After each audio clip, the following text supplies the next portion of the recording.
Assalamualaikum warahmatullahi wabarakatuh. Kami dari kelompok 2 akan melakukan presentasi percobaan BWM.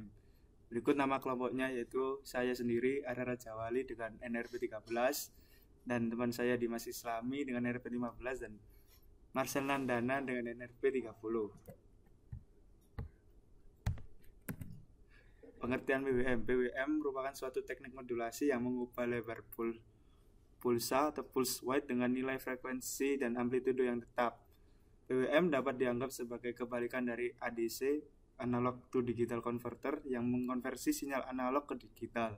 BWM atau pulse width modulation ini digunakan menghasilkan sinyal analog dari perangkat digital, contohnya dari microcontroller. Siklus kerja BWM yaitu sinyal BWM akan tetap on untuk waktu tertentu dan kemudian terhenti atau off selama sisa periodenya. Yang membuat BWM ini istimewa dan lebih bermanfaat adalah kita dapat menetapkan berapa lama kondisi on harus bertahan dengan cara mengendalikan siklus kerja atau duty cycle BWM. Persentase waktu di mana sinyal BWM tetap pada kondisi tinggi atau on time disebut dengan siklus kerja atau duty cycle. Kondisi yang sinyalnya selalu dalam kondisi on disebut sebagai 100% duty cycle, sedangkan kondisi yang sinyalnya selalu dalam kondisi off atau mati disebut dengan 0% duty cycle. Rumus untuk menghitung siklus kerja atau duty cycle dapat ditunjukkan seperti persamaan berikut. Duty cycle sama dengan T on per T on plus T off.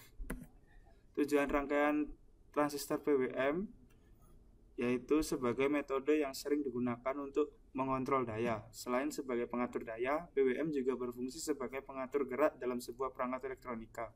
Sesuai namanya, yakni pulse width modulation, maka dalam sistemnya BWM digunakan untuk mengubah lebar pulsa. Hal ini karena pada umumnya sinyal BWM memiliki frekuensi dasar yang terbilang tetap. Artinya di sini sinyal BWM memiliki frekuensi gelombang yang tetap, namun tetap saja memiliki nilai duty cycle yang berbeda, yaitu dengan digit nilai antara 0% sampai dengan 100%. Berikut adalah skematik dari Proteus. Komponen yang dibutuhkan adalah IC timer 555, resistor 470 ohm, 2 buah resistor 1000 ohm, dioda 1N4007 sebanyak 3, kapasitor 16 volt 10 mikrofarad, kapasitor 10 mikrofarad, kapasitor 100 mikrofarad, potensiometer, transistor BD139, LED 3 mm, motor DC. IC 555, IC timer atau IC pewaktu adalah jenis IC yang digunakan untuk berbagai rangkaian elektronika yang memerlukan fungsi pewaktu dan multivibrator di dalamnya. Rangkaian timer menggunakan IC 555 pada gambar di atas terdiri dari bagian pemberi trigger, penentu waktu hidup, matinya timer, dan bagian beban relay atau interface ke perangkat yang dikontrol. Fungsi dan prinsip kerja dari bagian timer menggunakan IC 555 pada gambar di atas adalah sebagai berikut. Bagian pemberi trigger adalah konfigurasi antara R1K yang berfungsi untuk memberikan trigger ke IC 555 sebagai tanda proses timing dimulai.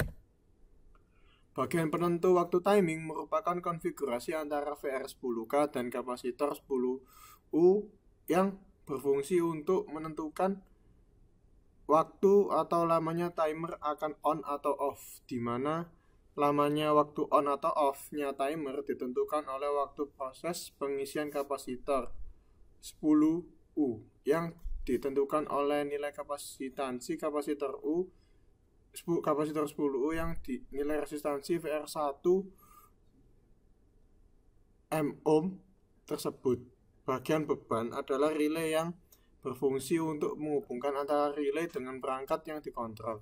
Relay ini juga berfungsi sebagai isolator antara kelistrikan timer dengan kelistrikan perangkat yang dikontrol timer. Dengan IC 555 ini, pada relay dipasang dioda. Dioda ini berfungsi untuk menyerap tegangan induksi dari konduktor relay pada saat dihidupkan dan dimatikan sehingga tidak mempengaruhi sistem kelistrikan. Rangkaian timer menggunakan IC 555 ini. Cara kerja rangkaian. Pada rangkaian di atas terdapat IC 555, resistor 1K dan 470 ohm, dan 3 buah dioda 1N 4007 dengan potensiometer bernilai 10K dan kapasitor 1, kapasitor 2 bernilai 10 nanofarad.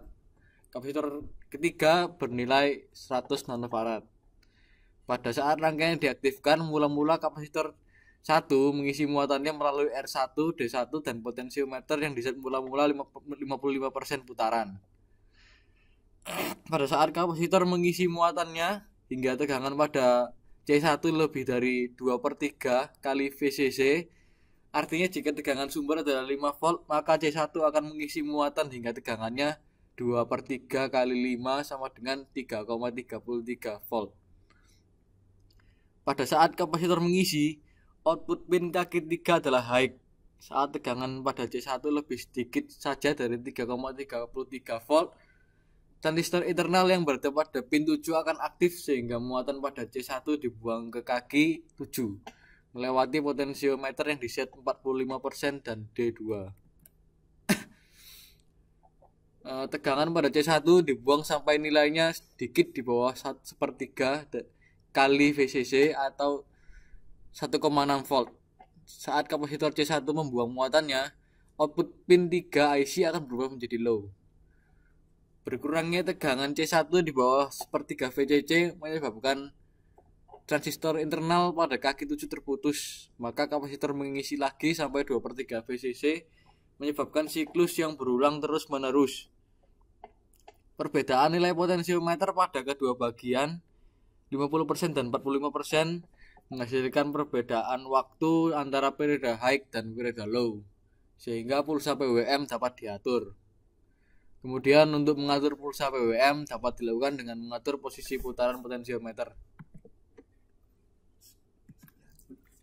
Ya, sekian dari kelompok kita. Jika ada salah kata, mohon maaf. Terima kasih.